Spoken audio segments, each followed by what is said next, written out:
Hey, welcome. It's Brian, and this is Guitar Solo Reactions. Today we're back with one of my favorite bands and one of my favorite guitar players, and that is the MAHAVISHNU Orchestra, featuring John McLaughlin on guitar. And I just recently did a more recent version of John doing this song, one of his great songs off the first record, Inner Mounting Flame. And the name of the song is You Know, You Know. And I thought we'd go back to, I believe it's 1972, and check out the band and go from there. Thanks for watching. If you're into this kind of fusion stuff, please comment, like, and subscribe, and maybe name some bands you liked or guitar players. I'd love to do more. So here we go.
So we're probably about to go into kind of a Jan Hammer solo, and I wanted to kind of quickly talk about this song. It's kind of an interesting, pretty simplistic arpeggiated thing, kind of a E minor, D dominant to kind of a G, E, a bluesy kind of thing. And then it has a second part that starts on B and kind of does this descending thing as well, going through that E, D, G thing as well.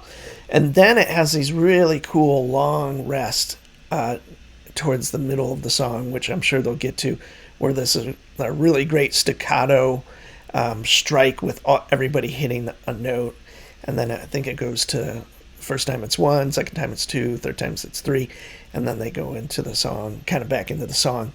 Jan Hammer is probably one of the greatest keyboard soloists as far as like definitely using the Moog and kind of more modern synths and the Fairlight and all the kind of modern stuff, or what was modern in the 80s, I guess. And he was so expressive as a keyboard player that he would use that pitch wheel to kind of match like bending strings like a guitar player would do. And you'll kind of hear exchanges between him and John, maybe not on this song or this version of the song, but he did that as well with Al Di Meola to an amazing effect. So he was in Mahavishnu. He was also played with Jeff Beck. So those are three huge pillars of the jazz rock / fusion world. So with all that said, we have Jan Hammer on keyboards, John McLaughlin on guitar, Rick Laird on bass, the amazing Billy Cobham on drums, and Jerry Goodman on violin.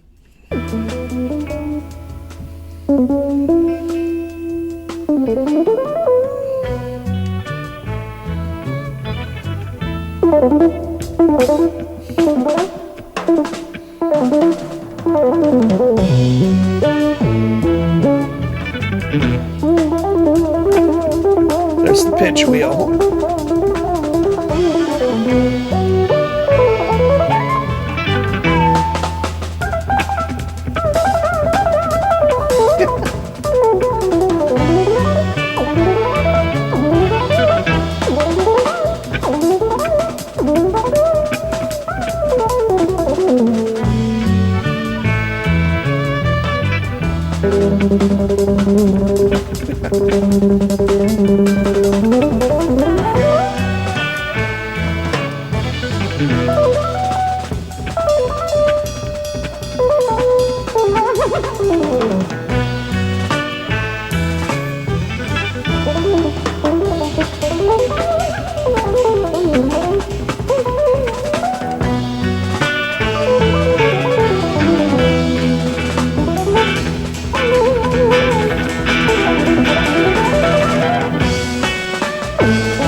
have it. No guitar solo, but an incredible drum solo, incredible violin solo, and a great keyboard solo. My favorite band of all time. This record was hugely, important to me. It blew my mind hearing the openings of Intermounting Flame, that song, and I can only kind of compare it to the first time I heard the first Black Sabbath album and the song Black Sabbath. It had that same effect on me. It was so overwhelmingly beautiful, bold, and kind of ugly as well. So I love that record, Intermounting Flame. Birds of Fire, I love as well. It's a little more refined. I've followed McLaughlin through basically since I started playing guitar till now, and I am going to see him with Shakti, his kind of Indian group that he's kind of played with since the 70s on and off, and it's some of the most virtuosic playing I've ever seen, all on acoustic instruments, obviously Indian instruments and like percussion. And I've happened to see John, I don't know, probably 6 or 7 times. So he's definitely had times in his career where I was not that into it, more recently maybe. But, it's kind of cool. He returned to form doing Mahavishnu pieces. And that was when he toured with Jimmy Harrington. And that was a great tour. I really loved hearing all the old songs. It didn't have the fire exactly anymore, but it was pretty damn close. So good enough for me. So I'm super excited to see him here in a couple of months. And I am Brian. This is Guitar Solo Reactions. Thanks for watching. I'll see you soon.